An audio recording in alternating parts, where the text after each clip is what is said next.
ಆ ನಂತರ ಮೊದಲ ಮಹಾನಗರ ಪಾಲಿಕೆ, ಮೊದಲ ಬಳ್ಳಾರಿ ವಿಚಾರದಲ್ಲಿ ಜಿಲ್ಲಾ ಪಂಚಾಯತ್ ಕೂಡ ಮೊದಲ ಪಾಲಿಕೆ ಇಡೀ ಕರ್ನಾಟಕ ರಾಜ್ಯದಲ್ಲಿ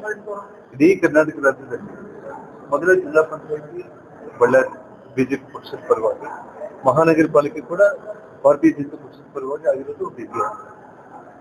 ಒಂದು ಆ ಭಗವಂತನ ಕೃಪೆಯಿಂದ ನಾನು ಗಂಗಾವತಿಗೆ ಶಾಸಕನಾದ್ಮೇಲೆ ಇವತ್ತು ಹಿಂದೂ ಮುಸ್ಲಿಂ ಅನ್ನುವಂಥ ಭೇದ ಭಾವ ಏನೂ ಇಲ್ಲ.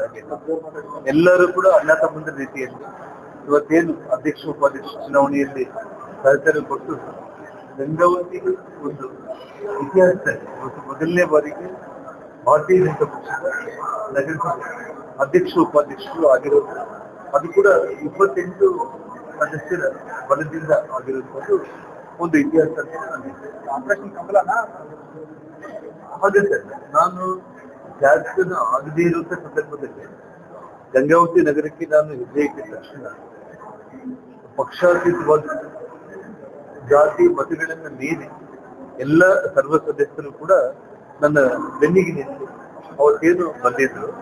ಆ ನಂತರ ನಾನು ಶಾಸಕನಾದ್ಮೇಲೆ ಭಾರತೀಯ ಜನತಾ ಪಕ್ಷದಲ್ಲಿ ನಾನು ಜಾಯಿನ್ ಆದ್ಮೇಲೆ ಕೂಡ ಎಲ್ಲರೂ ಕೂಡ ನನ್ನೊಟ್ಟಿಗೆ ನನ್ನ ಹೆಜ್ಜೆಯಲ್ಲೇ ಹೆಜ್ಜೆ ಇಟ್ಟಿರೋ ಕಾರಣನೇ 28ಕ್ಕೆ 28 ಕೂಡ ಇವತ್ತು ಆ ಸಂಖ್ಯೆ ಬಲ ಹಾಗೆ ಒಗ್ಗಟ್ಟಾಗಿ ನಾವಿರೋದು. ನಮ್ಮ ಗಂಗಾವತಿ ಅಭಿವೃದ್ಧಿಗಾಗಿ ಖಂಡಿತವಾಗ್ಲೂ ಕೂಡ ಇವತ್ತು ಜನರಿಗೆ ಇವತ್ತೇನು ಅಭಿವೃದ್ಧಿ ಅಂತಂದ್ರೆ ನನ್ನ ಮೇಲೆ ಏನು ವಿಶ್ವಾಸ ಇಟ್ಕೊಂಡಿದ್ದಾರೆ. ಇವತ್ತು ನಮ್ಮ ಮೌಲ್ಯ ಸಾಬ್ ಅವರು ಹಿರಿಯ, ಅದೇ ಒಂದು ರೀತಿಯಲ್ಲಿ ಮಾರುತಿ ಅವರು ಇಬ್ರು ಕೂಡ ಇವತ್ತು ಅಧ್ಯಕ್ಷ ಉಪಾಧ್ಯಕ್ಷರಾಗಿ ನಮ್ಮ ಒಂದು ಕನಸಿನ ಗಂಗಾವತಿ ಅಂತೇಳಿ ಇವತ್ತೇನು ಜನರಿಗೆ ಒಂದು ನಿರೀಕ್ಷೆ ನನ್ನ ಬಗ್ಗೆ ಇತ್ತು. ಆ ನಿರೀಕ್ಷೆಯಿಂದ ಇಬ್ಬರು ಕೂಡ ಅಧ್ಯಕ್ಷ ಉಪಾಧ್ಯಕ್ಷರು ಪಕ್ಷದ ಎಲ್ಲ ಹಿರಿಯರು ಕೂಡ ಸೇರಿ ಒಂದು ಅಚ್ಚುಕಟ್ಟಾಗಿ ಖಂಡಿತವಾಗ್ಲೂ ಕೂಡ ನಾನು ಮೊದಲಿಂದ ಕೂಡ ಹೇಳ್ತಾ ಇದ್ದೆ, ಇಡೀ ಭಾರತದಲ್ಲಿ ಅಯೋಧ್ಯೆ ನಂತರ ತಿರುಪತಿ ನಂತರ ಇವತ್ತು ನಮ್ಮ ಗಂಗಾವತಿ ಅರ್ಜುನಾದ್ರಿ ಭಾಗ ಇಡೀ ಒಂದು ಭಾರತದ ಪುಟದಲ್ಲೇ ಒಂದು ಅತ್ಯಂತ ಒಂದು ಸುಂದರವಾದ ಸಾಂಸ್ಕೃತಿಕ ಆಧ್ಯಾತ್ಮಿಕ ಒಂದು ಪ್ರವಾಸ ಒಂದು ಅಭಿವೃದ್ಧಿ ಆಗುವ ರೀತಿಯಲ್ಲಿ, ಪ್ರವಾಸೋದ್ಯಮ ಅಭಿವೃದ್ಧಿ ಆಗುವ ರೀತಿಯಲ್ಲಿ ಒಂದು ಉತ್ತಮವಾದ ಒಂದು ಪಟ್ಟಣವಾಗಿ ಇದು ನಿರ್ಮಾಣ ಆಗುತ್ತೆ ಅನ್ನೋ ನನ್ನ ಕನಸು ನನಸಾಗೋ ನಿಟ್ಟಿನಲ್ಲಿ ನಗರಸಭೆ ಕೂಡ ನಮಗೆ ಒಂದು ದೊಡ್ಡ ಶಕ್ತಿ.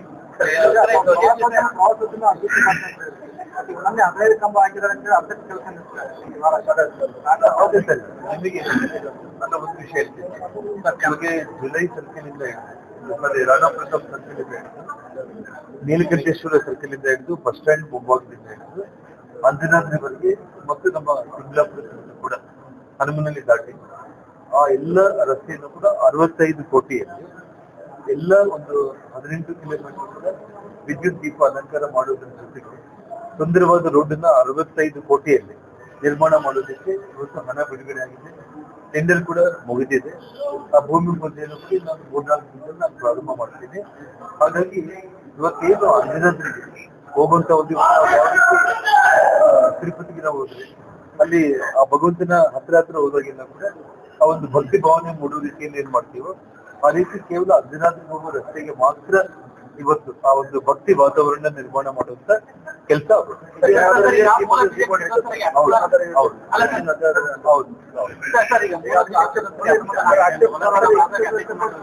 ತಾವಿವತ್ತು ನೋಡ್ತಾ ಇದ್ದೀವಿ 28 ಮಂದಿ ಖುಷಿಯಾಗಿ ನಿಮ್ ಕಣ್ಮುಂದೆನೆ ಎಲ್ರು 28 ಮಂದಿ ಕೂಡ ಫೋಟೋ ತಗೊಂಡು ಮಾತಾಡಿದೀವಿ. ಆ ರೀತಿ ಗೊಂದಲ ಏನು ಇಲ್ಲ. ಮೂಡಾಗಣ ಹೊರಹೊಟ್ಟಿದಂತೆ ಇವಾಗ ಜನಾರ್ದನ್ ರೆಡ್ಡಿ ಅವರು ಟಾರ್ಗೆಟ್ ಮಾಡ್ತಾ ಇದ್ದಾರೆ. ಸಿದ್ದರಾಮಯ್ಯ ಅವರು ಜನಾರ್ದನ್ ರೆಡ್ಡಿ ಅವರನ್ನ ಕುಮಾರಸ್ವಾಮಿ ಟಾರ್ಗೆಟ್ ಮಾಡ್ತಾರೆ. ಯಾಕೆ ಇಷ್ಟು ಆಗ್ತದೆ ಈ ಯಾಕೆ ಅವರು ನೋಡಿ, ನಾನು ಈಗಾಗಲೇ ನಮ್ಮ ಬೆಂಗಳೂರು ಮಾಧ್ಯಮ ಸ್ನೇಹಿತರಿಗೆ ಹೇಳಿದ್ದೀನಿ ಮತ್ತು ನಮ್ಮ ಗಂಗಾವತಿ ಸ್ನೇಹಿತರಿಗೂ ಕೊಪ್ಪಳ ಸ್ನೇಹಿತರಿಗೂ ಹೇಳ್ತಾ ಇದ್ದೀನಿ, ಅವ್ರು ಏನು ನನ್ನ ವಿರುದ್ಧ ಒಂದು ಅಕ್ರಮ ಆಸ್ತಿ ಗಳಿಕೆ ಅಂತ ಹೇಳಿ ಪ್ರಕರಣ ಮಾಡಿದ್ದಾರೆ. 15 ವರ್ಷಗಳ ನಂತರ 2015ರಲ್ಲೇ ನಾನು ಜೈಲಿಂದ ಹೊರಗಡೆ ಬಂದ ತಕ್ಷಣ ನನ್ನ ಮೇಲೆ ಪ್ರಕರಣ ಮಾಡಿದ್ರು. ಅಕ್ರಮ ಆಸ್ತಿ ಗಳಿಕೆ ಪ್ರಕರಣ. ಆ ಅಕ್ರಮ ಆಸ್ತಿ ಗಳಿಕೆ ಪ್ರಕರಣದಲ್ಲಿ ಸರ್ಕಾರ 2 ಬಾರಿ ಬಿ ರಿಪೋರ್ಟ್ ಕೋರ್ಟಿಗೆ ಫೈಲ್ ಮಾಡಿದ್ದಾರೆ. ಆದ್ರೆ ನನ್ನ ಸಂಪಾದನೆ ಮತ್ತು ನನ್ನ ಆಸ್ತಿ ಎರಡೂ ಹೋಲಿಸಿದ್ರೆ 148 ಕೋಟಿ ಜಾಸ್ತಿ ಹಣ ನನ್ನ ಹತ್ರ ಇದೆ ಅಂತ ಹೇಳಿ ಬ್ಯಾಂಕ್ ಅಕೌಂಟ್ ಲೋಕಾಯುಕ್ತ ಎಸ್ಪಿನೇ ಕೋರ್ಟ್ಗೆ ಹೋಗ್ಬಿಟ್ಟು ನೋ ಅಬ್ಜೆಕ್ಷನ್ 3 ಬಾರಿ ಫೈಲ್ ಮಾಡಿದ್ದಾರೆ. ಇವತ್ತು ಸಿದ್ದರಾಮಯ್ಯ ಅವರಿಗೆ ಕಂಟಕ ಆಗಿರೋ ಕಾರಣ ಅವ್ರನ್ನೆಲ್ಲರೂ ಕೂಡ ಒಬ್ಬ ಒಳ್ಳೆ ರೀತಿಯಲ್ಲಿ ನೋಡ್ತಾ ಇದ್ದಾರೆ ಅಂತ ಹೇಳಿ ಇನ್ನು ಉಳಿದವ್ರನ್ನ ಕೂಡ ಅದೇ ರೀತಿ ಮಾಡುವಂತ ಒಂದು ಪ್ರಯತ್ನ ಹೊರಡ್ತಾ ಇದ್ದಾರೆ. ಅಂದ್ರೆ ಅವರು ಮುಳುಗೋಗ್ತಾ ಇದ್ದಾರೆ. ಆ ಮುಳುಗೋಗೋ ಟೈಮ್ನಲ್ಲಿ ಏನಾದ್ರೂ ಮತ್ತೆ ಇವ್ರನ್ನು ಕೂಡ ಹೇಳ್ಕೊಳ್ಳೋಣ ಅನ್ನೋಂತ ಒಂದು ಕೆಟ್ಟ ಯೋಚನೆಯಿಂದ ಅವ್ರು ಮಾಡಿಲ್ಲ ಅಂತ ಬಿಟ್ರೆ ಇಂಥ ಕೇಸ್ಗಳಿಗೆ ಜನಾರ್ದನ್ ರೆಡ್ಡಿ ಹೆದರೋದು ಇಲ್ಲ. ಇವತ್ತು ಸನ್ಮಾನ್ಯ ರಾಜ್ಯಪಾಲರು ಪ್ರಾಸಿಕ್ಯೂಷನ್ ಕೊಡೋದಕ್ಕೆ ಕೂಡ ಇದೇ ಸರ್ಕಾರನೇ 3 ಬಾರಿ ಬಿ ರಿಪೋರ್ಟ್ ಅಂದ್ರೆ ಕೇಸಲ್ಲಿ ಯಾವ್ದು ಸತ್ಯಾಂಶ ಇಲ್ಲ ಅಂತ ಹೇಳಿ ಕೋರ್ಟಿಗೆ ಫೈಲ್ ಮಾಡಿದ ಮೇಲೆ ಮತ್ತೆ ಈ ಒಂದು ಪ್ರಾಸಿಕ್ಯೂಷನ್ ಕಳಿಸ್ತಾರೆ ಅಂತಂದ್ರೆ ಸಿದ್ದರಾಮಯ್ಯ ಅವ್ರ ಸರ್ಕಾರದ ನಗೆಪಾಟಿಗೆ ಏನಾಗುತ್ತೆ ಅಂತ ನಾನು ಹೇಳ್ತೀನಿ. ಸರ್, ಈಗ ಸಿದ್ದರಾಮಯ್ಯ ಕಪ್ಪು ಚಿಕ್ಕಲ ವ್ಯಕ್ತಿ ಅಂತ ಹೇಳಿ ಪಾದಯಾತ್ರೆ ಮಾಡಿ ಈ ಸಹ ಅವ್ರ ದಿನಕ್ಕೊಂದು ದಾಖಲೆಗಳು ಹಗರಣಗಳು ಬರ್ತಾ ಇದ್ದಾರೆ ಸಿದ್ದರಾಮಯ್ಯ ಹೇಳ್ತಾರೆ. ನೋಡಿ, ಅಹಿಂದ ಅನ್ನೋ ಮುಖವಾಡ ಹಾಕೊಂಡ್ಬಿಟ್ಟು ಜನರನ್ನ ಇಷ್ಟು ವರ್ಷಗಳು ಅವರು ಮೋಸ ಮಾಡ್ತಾ ಬಂದಿದ್ದಾರೆ. ಇವತ್ತು ಅವರ ನಿಜವಾದ ಮುಖವಾಡ ಸಿದ್ದರಾಮಯ್ಯ ಅವರು ಏನು ಅನ್ನುವಂಥದ್ದು ನಾವೆಲ್ಲರೂ ಕೂಡ ಬರೀ 14 ಸೈಟ್ ಬಗ್ಗೆ ಯೋಚನೆ ಮಾಡ್ತಾ ಇದ್ದೀವಿ.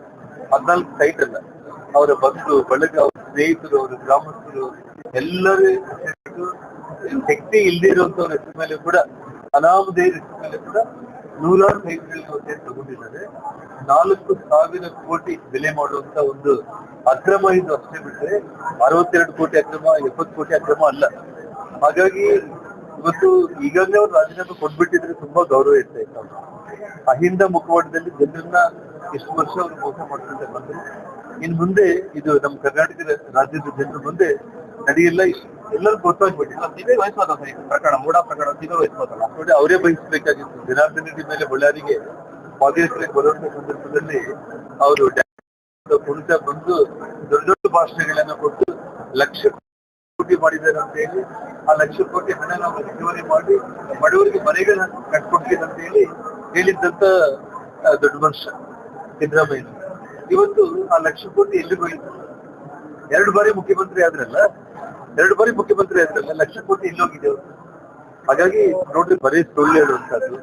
ಆ ಮುಖ್ಯಮಂತ್ರಿ ಪದವಿಗೆ ಆಸೆ ಬಿಟ್ಟು ನಮ್ಮ ಮೇಲೆ ಇಲ್ಲ ಸಲ್ಲದ ಆರೋಪಗಳನ್ನ ಮಾಡಿ ಏನೊಂದು ಕೆಟ್ಟ ಹಣೆ ಬರಹವನ್ನ ಅವರೇ ಬರ್ಕೊಂಡಿದ್ದಾರೆ. ಆ ಕೆಟ್ಟ ಕರ್ಮ ಅನ್ನಿಸುವಂತ ಒಂದು ಕ್ಷಣ ಹತ್ತಿರಕ್ಕೆ ಬಂದಿದೆ. ಆ ಕೆಟ್ಟ ಕರ್ಮದಿಂದ ಅವ್ರು ತಪ್ಪಿಸ್ಕೊಳ್ಳೋ ಪ್ರಶ್ನೆ ಇಲ್ಲ ಅಂತ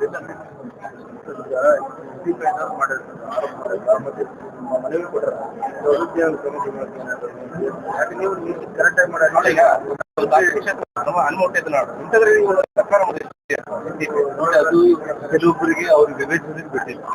ಯಾವುದೇ ಇವತ್ತು ನಾವು ನಮ್ಮ ಹಿರಿಯರೆಲ್ಲ, ನಮ್ಮ ಕರ್ಣವರಾಗಿರ್ಬೋದು, ಇವಾಗ ನಮ್ಮ ಅಧ್ಯಕ್ಷ ಉಪಾಧ್ಯಕ್ಷರು, ಇವತ್ತು ನಾವು ಸಭೆಯಲ್ಲಿ ಎಲ್ಲ ರೆಸಲ್ಯೂಷನ್ಸ್ ನಾವು ಪಾಸ್ ಮಾಡ್ತೀವಿ. ಕ್ರಮಬದ್ಧವಾಗಿ ಒಂದೊಂದು ಕೆಲಸ ನಾವು ಮಾಡ್ಕೊಂಡು ಹೋಗಬೇಕಾಗುತ್ತೆ. ಇವತ್ತು ನಾವು ನೋಡಿ, ತಿರುಪತಿಗೆ ನಾವು ಹೆಜ್ಜೆ ಇಟ್ಟಿದ ತಕ್ಷಣ ನಮಗೆ ಒಂದು ಭಕ್ತಿ ಭಾವನೆ ಅಂತ ಫೀಲ್ ಬರುತ್ತೆ. ಯಾವುದೇ ಪುಣ್ಯಕ್ಷೇತ್ರಕ್ಕೆ ಹೋದ್ರು ಇದ್ರ ಬಗ್ಗೆ ಯಾರೇ ತಕರಾರಿದ್ರು ಕೂಡ ಅವರೇ ನಗೆಪಾಟನೆಗೆ ಇಷ್ಟಪಟ್ಟರೆ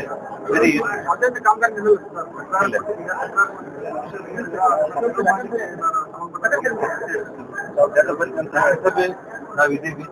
ನಮಗೆ ಯಾವ ರೀತಿ ಆಡಳಿತ ಮಾಡ್ಬೇಕು ಅನ್ನೋದು ಗೊತ್ತು. Okay, thank you sir.